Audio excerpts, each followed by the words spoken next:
In a world full of uncertainty and unexpected twists and turns, it's crucial to be prepared for the unthinkable.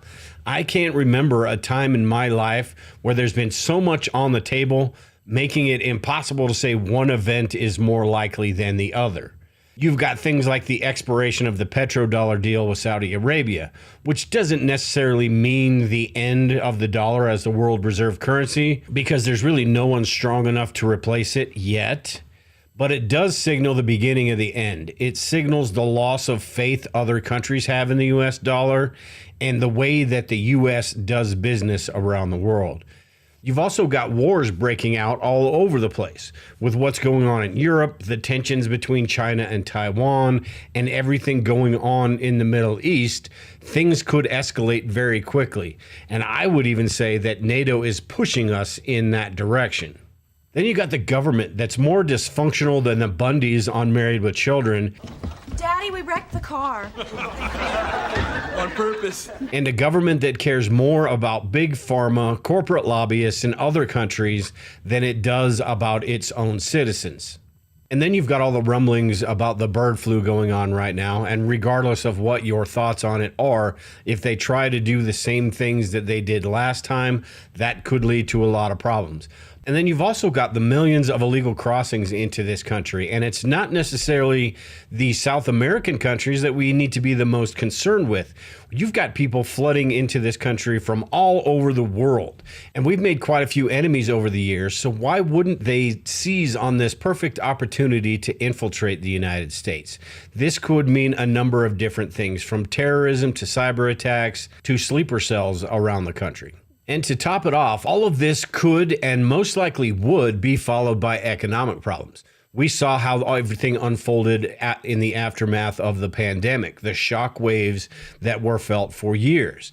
That's why today I want to talk about what we should be doing to prepare for the decline of our country and possibly a Great Depression 2.0 and maybe even worse. So the first one I've got here is buying meat. You've got the things going on with the bird flu. You've got the war on farmers and ranchers. You've got the things going on right now with the RFID chips, which is only going to make things harder and almost impossible for small ranchers, while corporate ranchers aren't going to have a problem at all. But this leads to more control over the meat supply. And even on top of that, you've seen prices rise drastically the last couple of years, and that could even worsen. So like I've said in a couple videos, you can get yourself a chest freezer, and just anytime you find deals on it, go to a local butcher, buy a large amount of meat and put it in that chest freezer, and you'll have some to either just save a few bucks when the prices get really high, or if supply is limited, you're going to have a backup to sort of weather that storm. Another thing that I would recommend, if it's possible for you, is buy a couple of chickens, live chickens. Chickens are really easy to raise. They are really low maintenance. You give them a little bit of food, give them a house to protect them from the elements and protect them from predators, and that's basically it. And if it comes to the point where you can't afford to buy chicken feed, you let them out into the yard and they feed themselves, or you put them on the dinner table. So if you can, I would suggest getting some chickens. But I think meat is always one of those top priorities for me. It's the protein. It's the energy that you're going to need in any sort of situation. And if those supply lines are shut off or shut down, or the price is really expensive, you'll have a backup for that.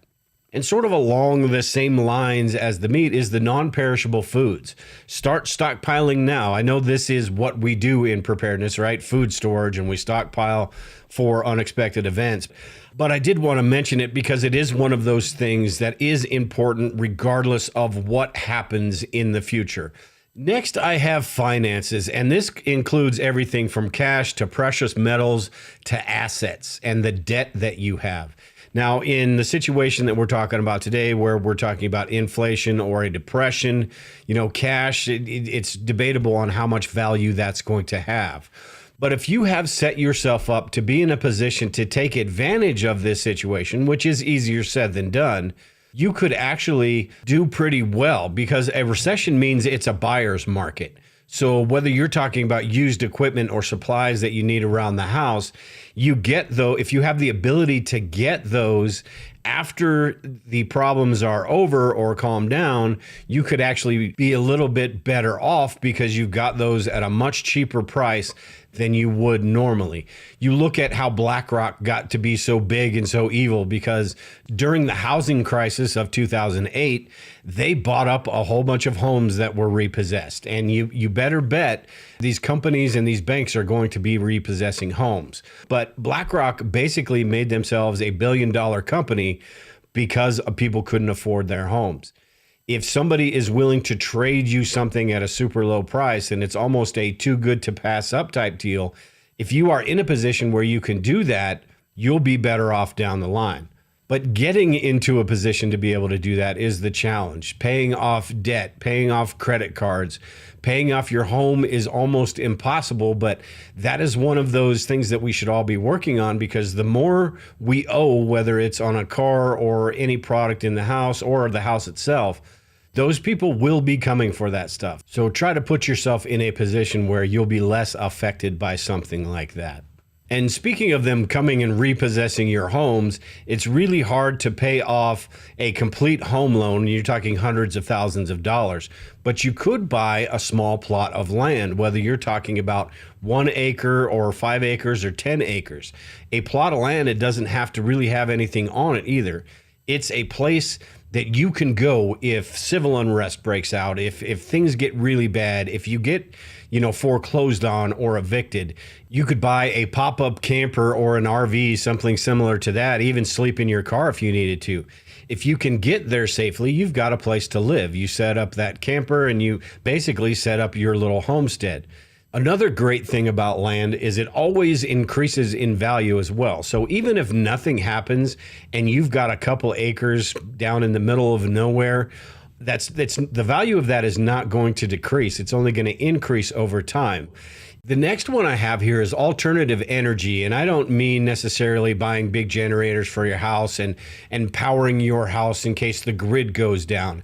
It could, in a situation we're talking about here, a depression type event, inflation, recession, all of these, it could be that just the fact that you can't afford to pay that electricity bill, or you've got to figure out where that money is going to go other than electricity. And if you have options to be able to do that, if that situation does unfold, you won't be sitting in your house in the complete dark at night. You'll have a little bit of power to power a refrigerator. Like I mentioned earlier, all that meat that you bought, if you can't afford electricity or the grid is down, that meat doesn't have to spoil. I did a video just a little bit ago about powering a chest freezer and a mini refrigerator that would keep that meat fresh for an indefinite period of time. I'll leave that link in the description below. But having these alternative energy options, even if it's just a Life PO4 battery or a couple of them, the small generators, the small power banks, a couple of solar panels, all of those things could become important in the future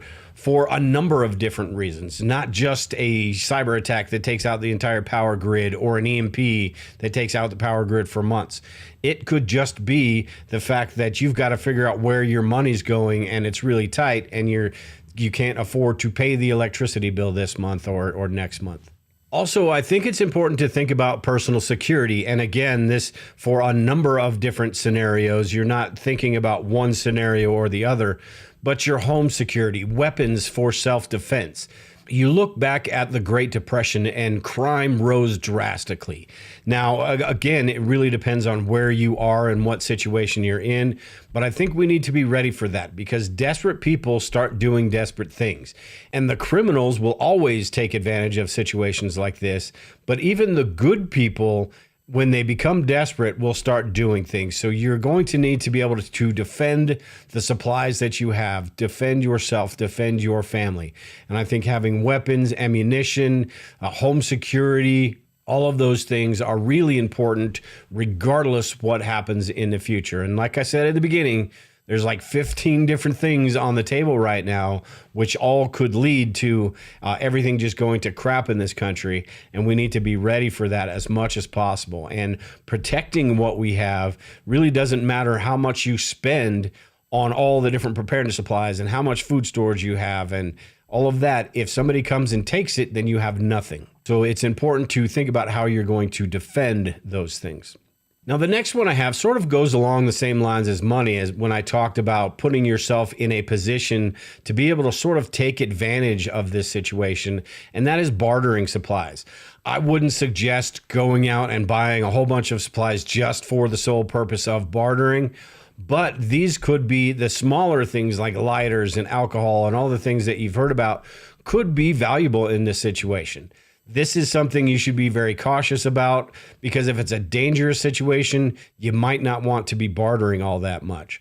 But if it is something like the Great Depression was, bartering could sort of become that alternative economy. Even just with your neighbors. If you have the chickens, like I said earlier, maybe you can barter some eggs for something else and be able to take advantage of that situation, even if you don't need it at the time. And when you come out the other side, once the economy starts getting better, hopefully you're still around, but when the economy starts getting better, you've got these assets that you built up during that time period where a lot of people were struggling, and you set yourself up to be able to take advantage a little bit as much as possible in that situation. So I think bartering supplies, while I wouldn't go out and spend thousands of dollars on Bic lighters or anything like that, I think they are important to have. And it is important to think about this bartering sort of economy, not necessarily as a Mad Max end of the world type thing, but an economy where people are just broke and people need this and you might want that or need that, and you can barter with your friends and neighbors. Now, a couple more I have here aren't necessarily supplies, although supplies are involved in these, but it's more of putting yourself, like I said earlier, putting yourself in the correct position, a position to be able to withstand these types of situations. And one is being mobile, being ready to, we don't want to leave everything that we have and everything that we've built up. And that is usually our last resort. But being in a position to be mobile, to be able to get out if you need to at a moment's notice, being able to, have a few of these smaller supplies that you can load into a truck or your car.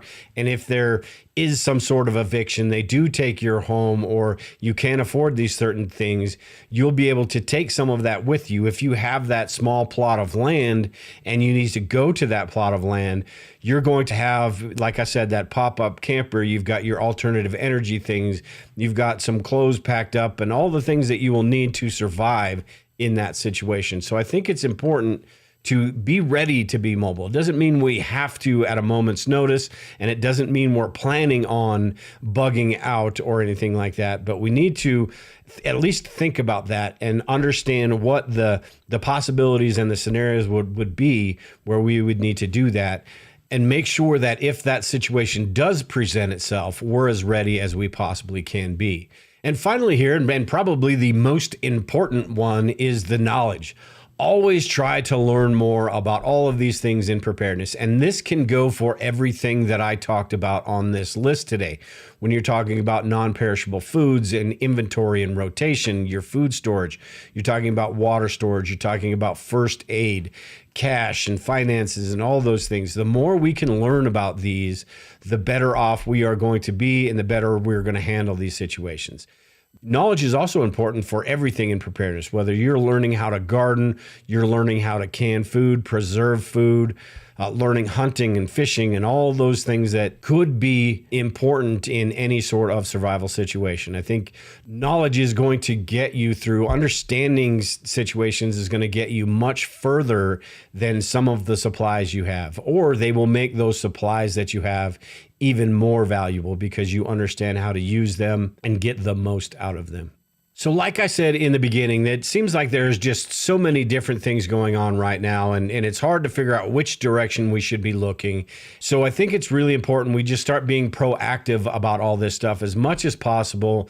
And in my opinion, it seems like more than ever in my life, this is the time to start, really putting a little bit more effort into everything, because the odds are increasing every day that we see some sort of shift. Now, I don't know what's going to happen or if anything happens at all, but things are going to change. And with that change usually comes growing pains. Now, how severe are they?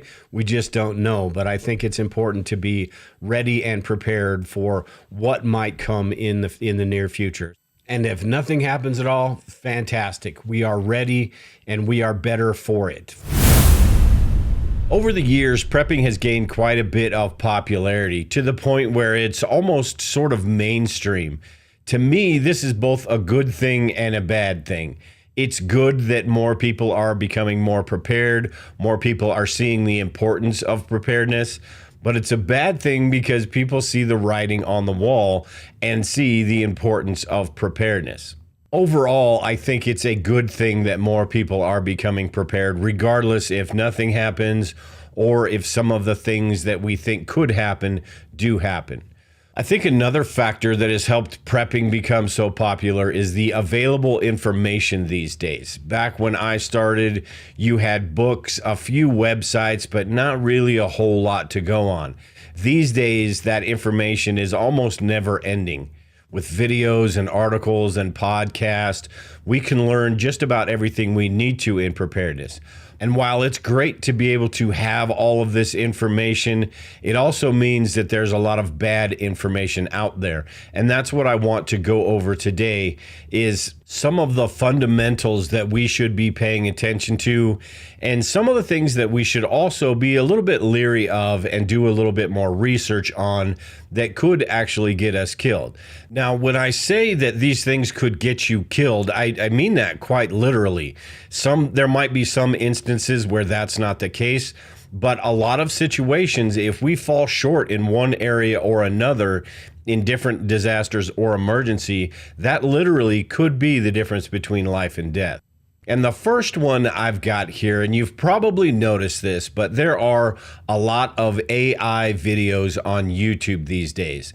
And on the surface, it doesn't seem all that bad, but there really is a lot of information in those videos that just isn't good. Some of the basic information in those videos is just fine.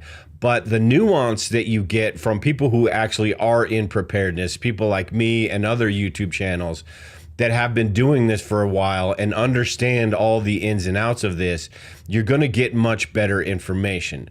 AI videos are becoming so good these days, you can't even tell they're AI. From the writing to the voices. This video right here shows you what they can do with AI right now, and this is just the beginning. Hey, how's it going?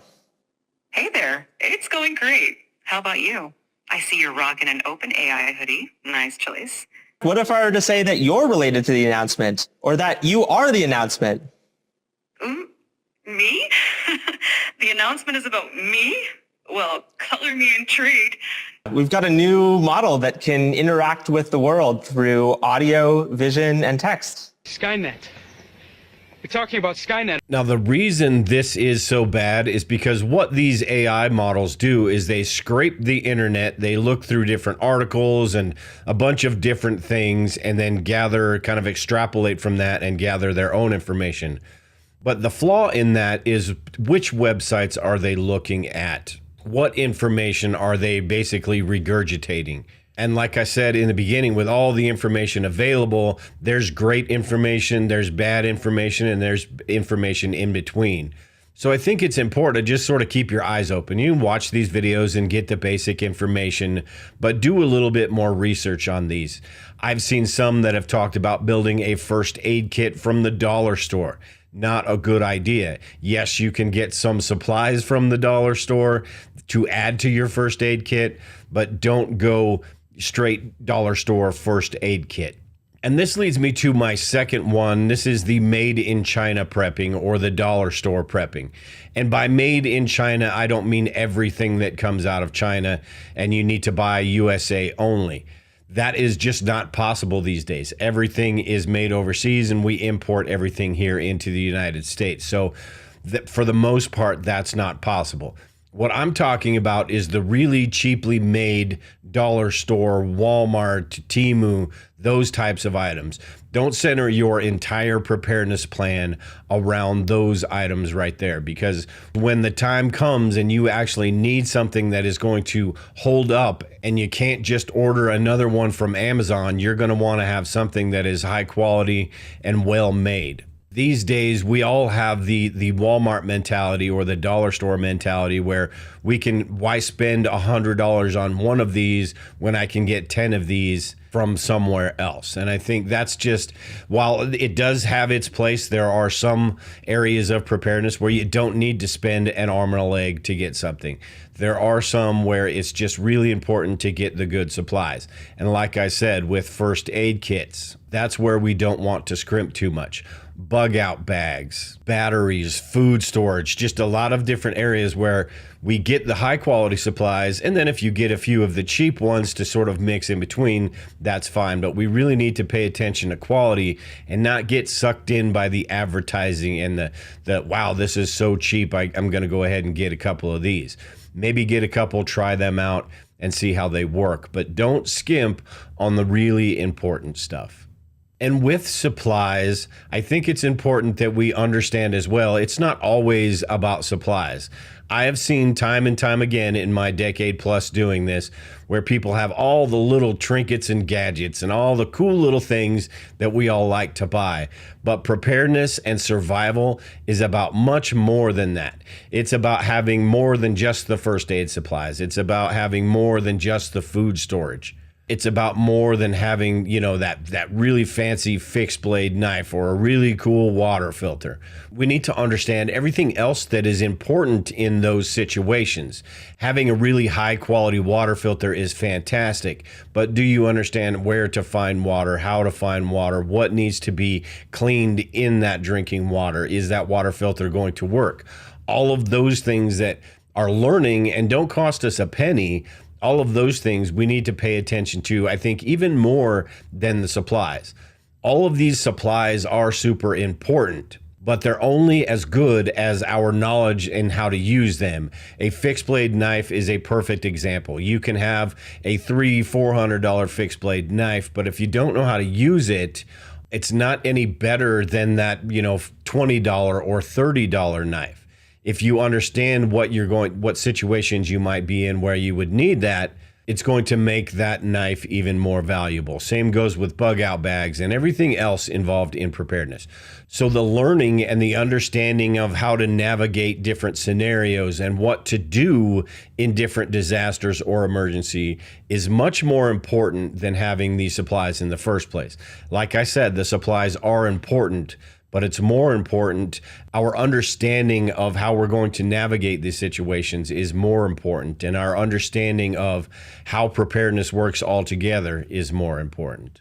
The next one I've got here is something that most people, I think, pay a lot of attention to, but it needs to be said, and that's make sure that you have a well-rounded preparedness plan. And this maybe is specifically for people getting into preparedness, but if you have 3 months worth of food, but you only have 2 weeks of water, you're not prepared for 3 months. You're prepared for 2 weeks. If you're building up one area of preparedness at a time, say you're working on your food storage, and once you've got that set, you're going to work on some first aid stuff, then you're going to work on some home security, and then you're going to work on your water storage. If you're doing it that way, you're leaving a lot of holes in your preparedness plan, and you're basically crossing your fingers that nothing happens in that time frame where you're getting ready. So what you should do, rather than focusing on one area of preparedness at a time, is focus on a time frame. So if you're getting prepared for 3 days, you're working on all of these areas of preparedness for that 3 days. And then you bump that up to maybe a week, and then 3 weeks, and then a month, and maybe 3 months. And then you go as far as you feel like you need to go in preparedness. But make sure it's a well-rounded plan and you've got all your bases covered at first, because the most likely disasters are going to be the ones that last a few days, or emergencies, the ones that last a few days. So make sure you have your bases covered with those first, and then expand out. Don't do it one piece at a time. And speaking of the disasters that are most likely, another pitfall that some people get into is they get sort of tunnel vision, and they focus on one certain disaster, whether that be this large-scale disasters that you hear about on the news all the time, or they just focus on the natural disasters, the small-scale disasters, the personal doomsdays. I think that focusing on one specific disaster or focusing on just the small disasters or the large disasters really puts a hole in your preparedness plan as well. If you're focusing on, say, a nuclear bomb or fallout or something like that, you'll have all the stuff you need, the gas mask, the potassium iodide, all those things to survive a nuclear blast. But you're missing out on some of the things you might need if you live in the South, if it's a hurricane, if it's a earthquake, or just a really terrible economy, which is something we're experiencing these days, and money is really tight. You're missing all of those things. Yes, you may have the whole family decked out with gas masks and things like that, but if you can't put food on the table or you can't pay the electric bill, the odds are you're going to be looking for somebody to buy those gas masks and all that stuff. So make sure you're focusing on everything, not just the big stuff, not just the small stuff. If that's what you want to do is just prepare for a couple weeks, that's fine. You do exactly what you feel like you need to do, what makes you comfortable. But it does seem like with the things going on these days that more than ever, something big could happen, whether that be a monetary thing, our economy, whether that be world wars. Seems like there's a lot going on, a lot of fighting all over from the Middle East to China to Russia, a lot of different things that could escalate pretty quickly. So while the smaller disasters are the more likely disasters, the larger type events are possible. They're just not as likely as the smaller ones. But with that, you've got the smaller disasters that are pretty easy to navigate. Say it's a natural disaster or hurricane or something like that. Those are fairly easy to navigate and you can get over those in a few days. The larger type disasters may be less likely, but the consequences of these are much worse, meaning they are going to last much longer. They're going to be more devastating for a longer time period, more loss of life, more struggles, more secondary and tertiary events, meaning if it is a war, what does that mean? Does somebody attack the United States, and what comes after that? Does that destroy the economy? Does that destroy the electric grid? All those different things. So while the more likely disaster scenarios are the ones that we may face on a daily basis that only last a day or two, these larger ones we can't ignore because of the impact that they might have. Now, it's entirely possible we go our entire lives without seeing one of these large-scale disasters. When I started this 12, 13 years ago, the economy, the national debt was outrageous. And I never thought we'd get to the point where we are here, where you look at the national debt right now, and it's worse than I ever could have imagined. You see the politicians in Washington that act like they don't really even care about us down here. And you see this whole global structure coming together, which is destroying the middle class and basically trying to make life as an average citizen basically a subscription model, where you don't own anything and you're happy because you don't. 15-minute cities, things like that. We are going to be seeing some of this coming in the near future. Like I talked about a little bit earlier with the AI videos. This is only the tip of the iceberg with AI. So what does that bring? You've got digital currency. You've got a lot of things that are going to change, and it doesn't necessarily mean it's all for the worst, but life is going to change. Things are going to change, and I think we need to be ready for those. So with this, like I said, just pay attention to these core things in preparedness. Preparedness doesn't have to be super complicated or overly complicated. It really isn't. It's about taking care of the fundamentals, and it's about learning about some of these different events that might happen and how we are going to respond in those events. And then from there, we can figure out what supplies and what things we need to get through those situations. We watch videos all the time about what supplies you need and what you should be doing in different disaster situations. But it's also important to think about the things you shouldn't be doing, keeping yourself safe and out of harm's way in these situations. Today, I want to go over things we should not be doing when disaster strikes. These things go for the smaller emergencies up to the full-scale SHTF or poop hits the fan type scenarios. While it's true that the more severe the disaster, the less likely it is, that doesn't make it impossible. A hurricane is much more likely than Yellowstone erupting, and we just saw something happen the other day, but that is going to happen eventually. Local conflicts and wars are much more likely than nuclear exchanges, but that's not off the table either. The point is, we need to plan accordingly for these shorter term, less severe emergencies, but we can't ignore the possibility of these longer term SHTF type scenarios. The pandemic was a good example of how sometimes you just don't know how long something's going to last and how things might unfold during that time. The tips I'll be covering today will apply to everything from personal doomsdays to natural disasters to long-term events. By doing these, you'll be as ready as you possibly can be to navigate these challenging times. The first one I've got here is panic buying and avoiding the chaos. Avoid being part of this panic buying when disaster or something happens. People rush to the grocery stores. Avoid this at all costs. Preppers take a lot of heat when there's shortages, but we're really not the ones to blame, because what we do as preppers, what we should be doing, is taking care of this stuff beforehand, so we're avoiding that chaos and the panic buying. In quite a few different situations, going shopping could be very risky, whether you're talking about just going to the grocery store or you're talking about getting fuel for your car.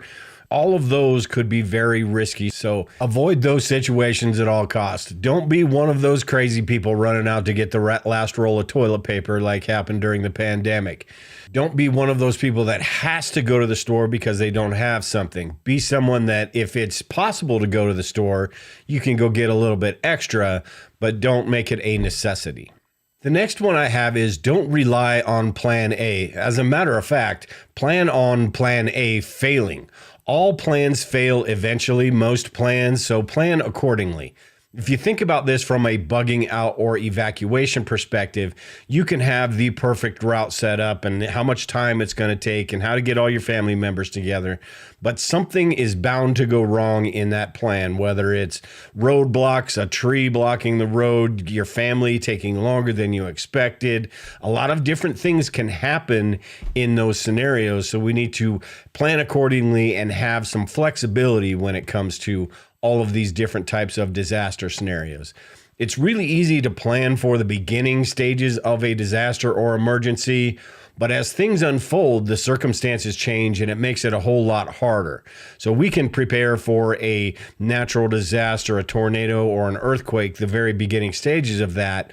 But as things go on, those things change and our plan is going to have to change accordingly as well. And that's why we need to do a lot of research and think about what these different scenarios might be. The next one I have here is we shouldn't be overconfident and we should be practicing everything that we're learning. And most of us are overconfident in one area or another from time to time.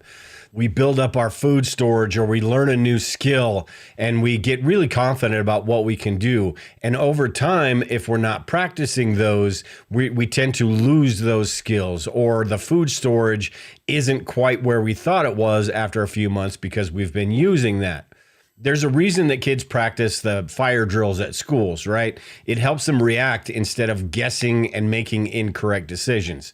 The same thing applies to preparedness, whether you're talking about a bug out drill, evacuating the home, what you're going to do if there's an intruder. We need to practice those and be able to make those critical decisions without thinking about it, or thinking about it as little as possible. And going back to not relying on plan A, this is also a reason a lot of plans fail, because we have this idea in our heads about how things are going to unfold. And when they don't go that way and we haven't thought about them and practiced them, we're not going to be able to adjust course accordingly. So it's really important to practice and not be overconfident in your abilities and what you have. Another thing that's important not to do in any of these situations is be over-reliant on tech. And that doesn't mean we can't use tech and we need to go back to how they lived in the 1800s, but we ought to know how they lived back in the 1800s. We recently saw the CrowdStrike outage, which, conspiracy theories aside, should be a good reminder of how easily things that we take for granted every day could be gone. That was a pretty widespread outage, but it was pretty small scale to what it actually could be. Like I said, all this technology is great and we should use it, But we should also have contingency plans in place. How are we going to communicate when the cell phones aren't working? How are we going to gather information?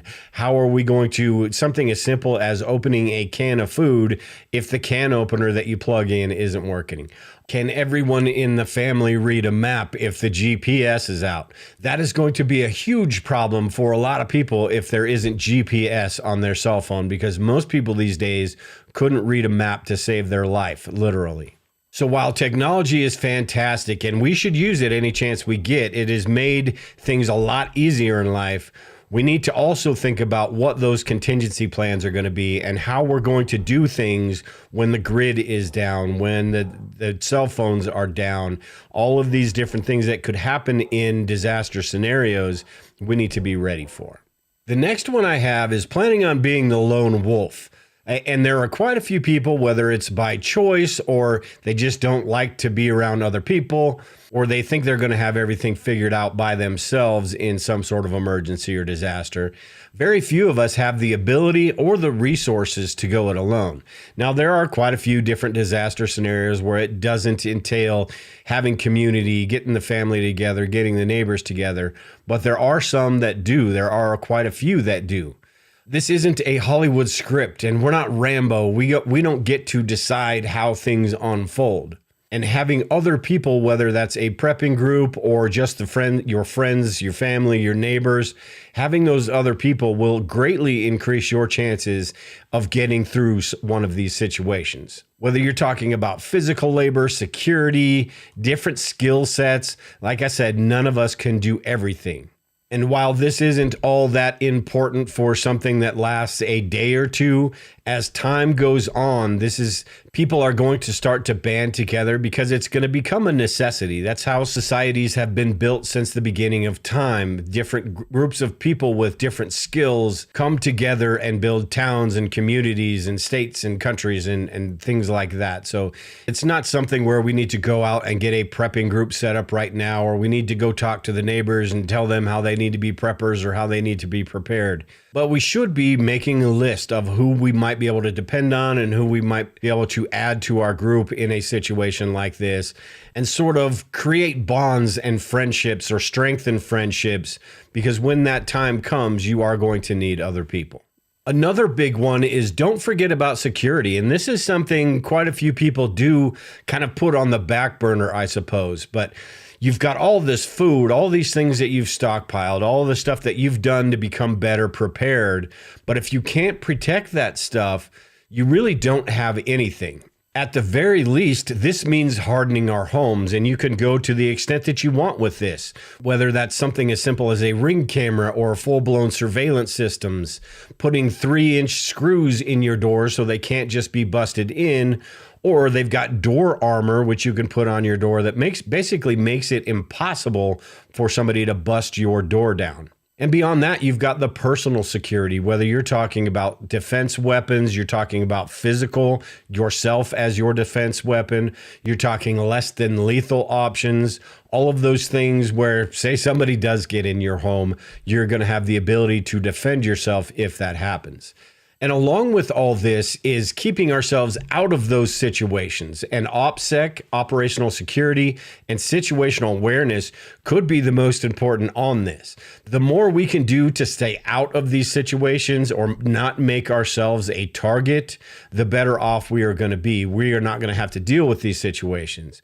This means anything from going to the grocery store or the way your home looks. Do you look like an appealing target to criminals? If so, what can you do to change that?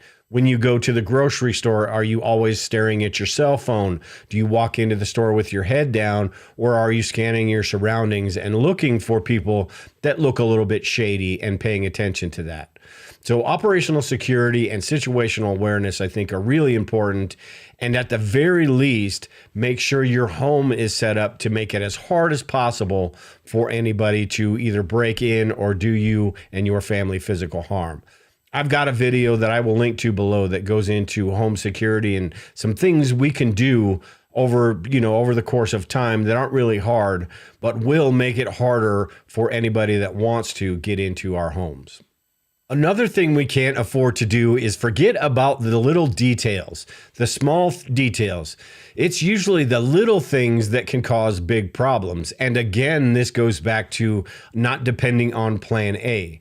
Like I mentioned earlier, the canned food, if you don't have a manual can opener, that's going to pose a lot of problems. Now, there are ways around this, but it's a whole lot easier just to have a can opener that you can open that can with. If you go camping, you know that there's always something you forget. Even if you have planned this trip out for weeks in advance and you've thought about everything, you get up there and you forgot the forks or you forgot something that didn't even cross your mind. It's bound to happen, but we need to focus as much as we can to try to remember and think about all the little things that could cause big problems. Something as simple as keeping your batteries charged just in case disaster strikes, or having your food storage up to date. If you don't have your batteries charged and all of a sudden the electricity goes out, then it's like you basically don't have those batteries in the first place. Expiration dates, the same thing. If we're not rotating our food and paying attention to that, as we go into that situation, we're not going to have the food storage that we thought we did. So while it's inevitable that we are going to forget some of these little things because they just don't pop into our brain, we need to brainstorm and think about as much as we can all of these little disaster scenarios and all of these small details that don't make the headlines, but are going to make a world of difference in any sort of emergency or disaster. Another one that people often don't think about is the long-term sustainability. While most of these emergency or disaster scenarios that we can think about would resolve themselves in days or weeks, some can linger for a long time. The Depression is a good example. Financial instability, that lasted for years. The pandemic was one where we didn't really know how things were going to unfold, how severe it was going to be, and the things that were happening during that time. But the pandemic lasted a while, and it was it could have been worse. I'll put it that way. The pandemic could have been a whole lot worse, and it didn't turn out to be that way, thank goodness. But it lasted a long time, and we need to be ready for what are we going to do after 6 months of something going on. If we've got a few months worth of food storage, we've got a few months worth of water, what are we going to do after that if something does last that long? Now, in my opinion, a complete societal breakdown is really unlikely, but we do need to prepare for those secondary events, for those dominoes that may fall in one of these situations. We need to start working on plans for food, plans for water, plans for money. What are we going to do as far as bartering is concerned? Do we know how to garden? Where are we going to find water if the water that we have runs out? So at the very least, thinking about these things and doing a little bit, learning how to garden, investing in silver, or learning about bartering, all of these things are just good things to know. A situation may never arise where we need to implement those, but we're going to be glad we thought about it if that situation does arise. Another big one that I forgot to mention is energy. What are we going to do if the grid is down for months or longer and we have no way to regenerate that energy? What are our options for light, for heat, for all the different things that we're going to need? What options do we have? And if that answer is nothing, we need to figure out what we can do about those. And as I just said, the odds of something apocalyptic happening are pretty slim. In my opinion, if there were an SHTF situation like that lasted years or a year or longer, you're probably looking at something global, because it would have to be a situation where other countries either couldn't help out or even take advantage of the opportunity to attack. If other countries had the opportunity, we have too many resources here in the United States that they wouldn't just sit back and either let us burn or sit back and not take advantage of that opportunity. So I think if you're talking some sort of apocalyptic scenario, I think you're talking something global. But there are scenarios like EMPs and CMEs, even the grid failure. The American power grid is basically held together by duct tape and baling wire. And with all the hacking and there's just so many different things that could cause the grid to fail. And without power, you don't have the internet. You don't have all these modern conveniences that we depend on. And that could last for months, which would turn life upside down.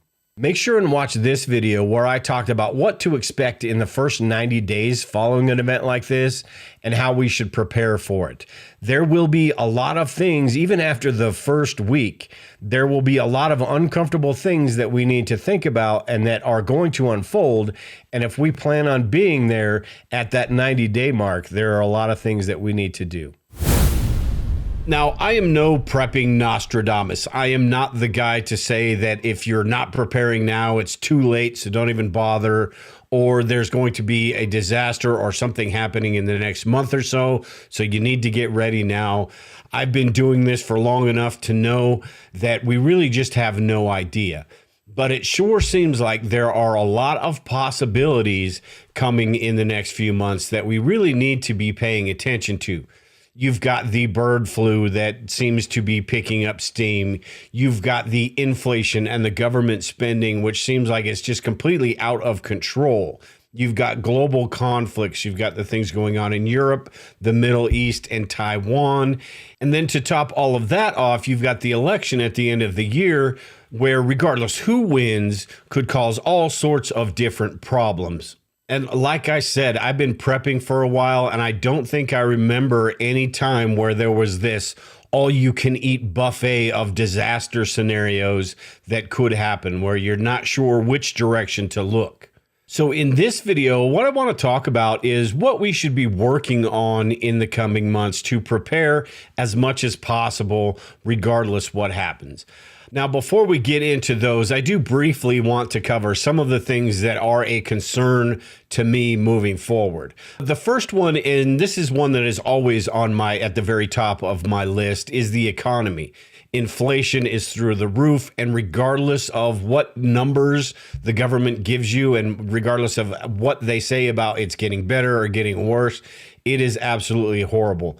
You can see in this picture right here, and you may have seen this around the internet, but these are prices at fast food places. Now, I don't eat a lot of fast food, but what this picture tells you is how much prices are increasing.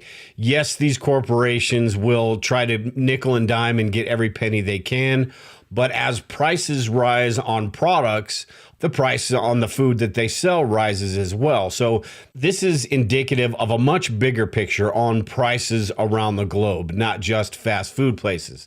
So even though the mainstream media and everyone likes to tell you things are getting better, it's still not good. It may be less bad than it used to be, but it's still bad, and it could get even worse. So that's something that I am definitely looking at, is the economic factors that play a role in all of this. Also, you've got the global conflicts. And again, this sort of goes back to the economics, but I don't see this affecting us here at home, what's going on in Europe, what's going on in China or the Middle East, but it could have economic repercussions, and it could have repercussions down the line, just like you've seen with some of these other conflicts. The next one is a little bit concerning right now, and that is the pandemic 2.0, and I've got to be careful what I say here. But this seems like it's awful coincidental, the timing of this. And if they try to pull the same things that they pulled last time, my hope is that it won't work, but we may need to expect those types of things to happen. And then the final one, you've got the stuff coming up in November, which I think is a lose-lose situation, unfortunately. And this is just my opinion, but if one side loses, one side or the other side is going to be extremely upset, and who knows what happens because of that. If, in my opinion, if one side wins, we continue on with the slide that we're in. We're losing our freedoms and completely change the landscape of this country. If the other side wins, it could mean the cracks start showing in this corrupt Washington machine and everything starts falling apart. So I think that regardless one way or the other, the way they've got this system set up, we as American people lose in the end. And from a global perspective, I think a lot of countries are following the same path the United States is right now. So it seems like there is change inevitable. It's just how does everything unfold and how far do the people allow this to go? So with that, like I said, I am going to go into more detail about these later on. I don't want to spend the whole video talking about these. There's just so many different things that could happen in the coming months that, yes, we need to pay attention to them, but it's more important that we prepare for these, and that's what I want to talk about today.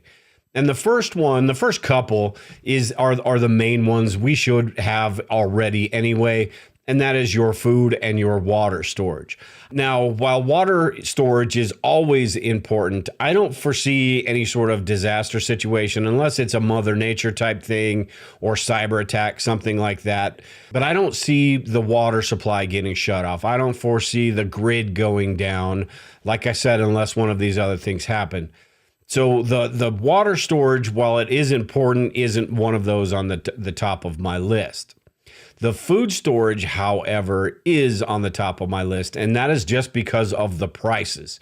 You never know with the things that could go on, whether you're talking about pandemic 2.0, you're talking about civil unrest because of the elections, things like that, the supply lines getting cut off or shortages, things like that, conflicts around the world, meaning supplies are short. You just never know. And at the very least, prices will be going up. They have gone up for the last few years, and they will continue to go up. They've gone up more than normal in the last few years, and I think they're going to continue to go up. So the more we can hedge our bets on that, the more we can stockpile food, the better off we are going to be if it does get to that point. So even if you're one of those people that think that having enough food to last a year or 2 years is sort of overkill, in a situation like this, it doesn't mean that food is going to be unavailable for 2 years or a year.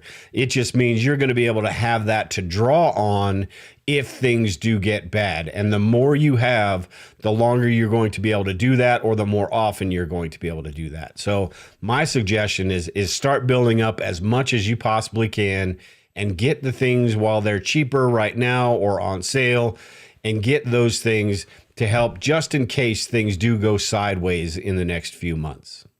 The next thing I'm working on is fuel storage. And while it's impossible to store enough fuel that you would use in a year or even a couple months, we do need to have a few 5-gallon jugs, or maybe even 5 to 10 of these 5-gallon jugs with a little bit of extra fuel.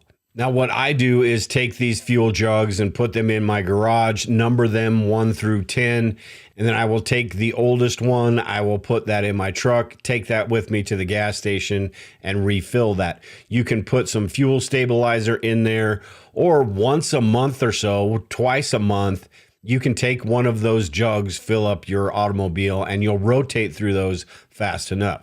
The reason why this helps is when the gas prices go completely out of control, you have some of that maybe lower cost gas, as well as the fact that you just have some stored if the supply lines do get shut off. If the availability of that gasoline is non-existent, you'll have a little bit stored in your home. But I think having a little bit of fuel stored is one of those things where it's just better to be safe than sorry. Another one that I think is very important, and this one can be done over the course of time and do an assessment on your home, but that is home security. With all the different things going on and the possibilities of civil unrest or inflation, crime, and things like that, I think home security is really important and something that you can do, and it's relatively cheap when you consider all the other things in preparedness. With your doors, make sure you have the long screws the 3-inch screws in your door to hold those door jambs shut. You can put film on your windows. You can plant shrubs around your house. Just pay attention to all the different things around your property that would make you a target. Your location is probably the biggest factor in this as far as how far you need to go. Out here where I live, civil unrests and riots and things like that are not a huge concern for me, but that doesn't mean that I'm totally not concerned about it. Out here, it could be smaller scale.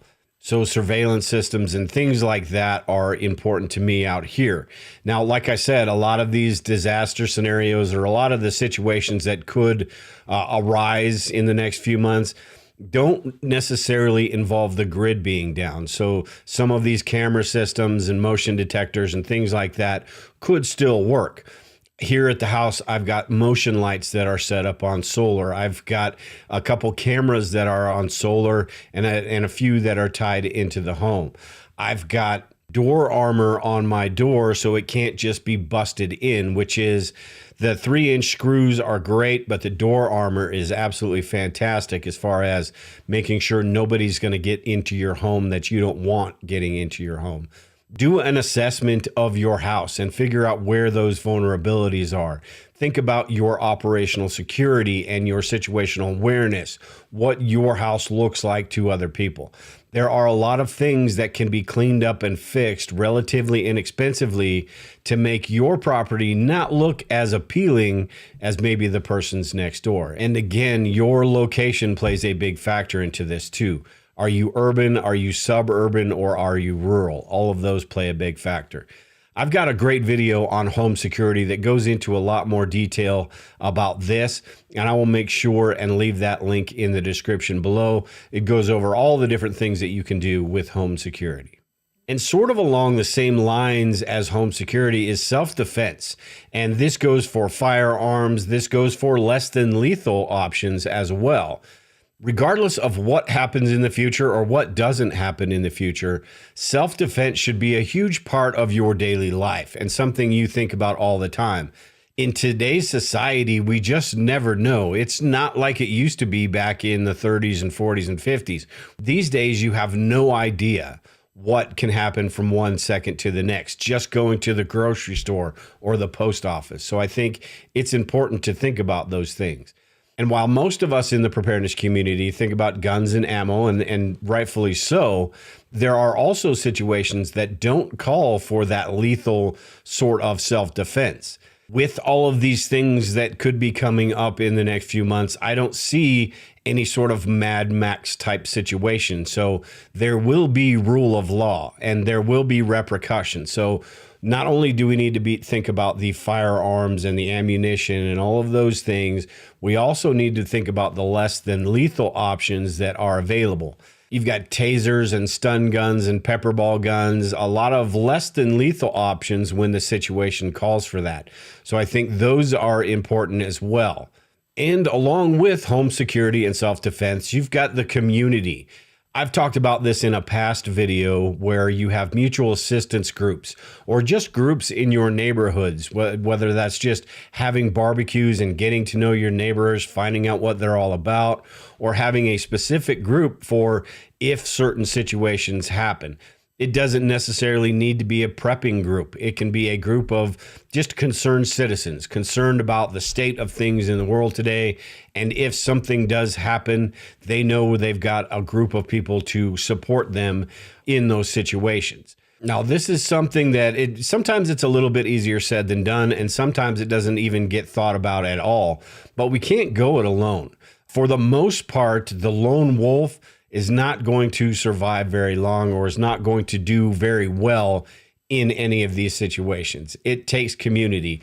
So I think it's important that at the very least, we get to know our neighbors. We talk to our family and friends about some of the things that may be going on. We put feelers out to get to know who's going to be a help in a situation like this and who may be a hindrance in a situation like this. Now, also here, I have cash, and maybe not just cash, but having cash on hand, meaning your money not in the bank.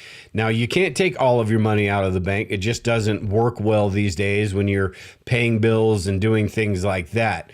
But I do suggest, because if there is some sort of banking holiday or something like that, that we do have available funds, whether that's in a safe in our house or wherever you want to put it.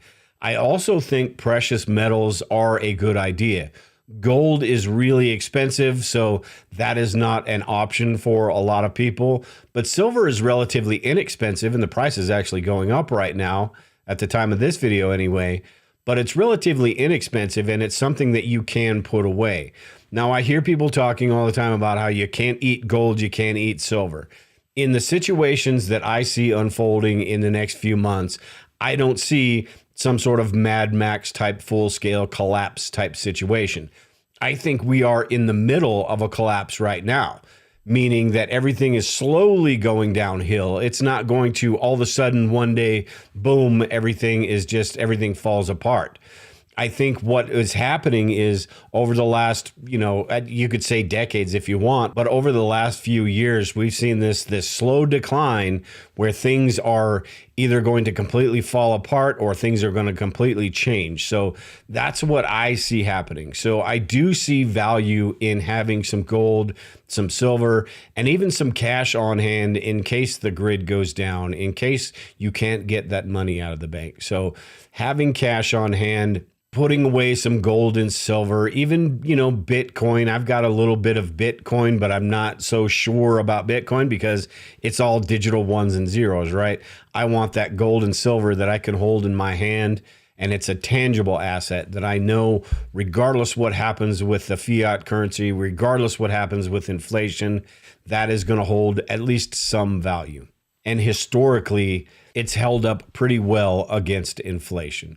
So those are the things that I'm going to be working on here or focusing on here in the next few months or so. I constantly work on these, but I'm going to put a bigger effort into some of these because it just seems like, and maybe this is just me being a little bit overreacting, but like I said in the beginning, I am not the guy to say that it's doomsday tomorrow. We need to get prepared now, max out the credit cards because it's all over in a week from now. But it sure seems like this is the first time since I've been doing this that there are so many different things and so many different possibilities that could happen that could disrupt our lives. Does that mean full-scale Armageddon? Probably not. But there are a lot of issues that really could cause us major problems. I think it's important that we prepare for a lot of civil unrest, riots that rivaled, the riots of a few years ago. I think it's important that we prepare ourselves for the consequences after November of this coming year, because regardless, one way or the other, things are going to change and there are going to be people that think it's the end of the world or the end of the country, regardless which side wins. So I think it's just prudent to prepare for some of these things that might unfold. Now, this list was only like 6 things. If you have anything that you are concerned about going on or any other advice as far as what to prepare, I know in the preparedness community, this is another reason why community is so great, because there are ideas and thoughts that other people have that maybe we haven't thought about. So if you have any of those, make sure and leave them in the comments below. But that's it for this video, everyone. Take care and prepare. We will talk to y'all later.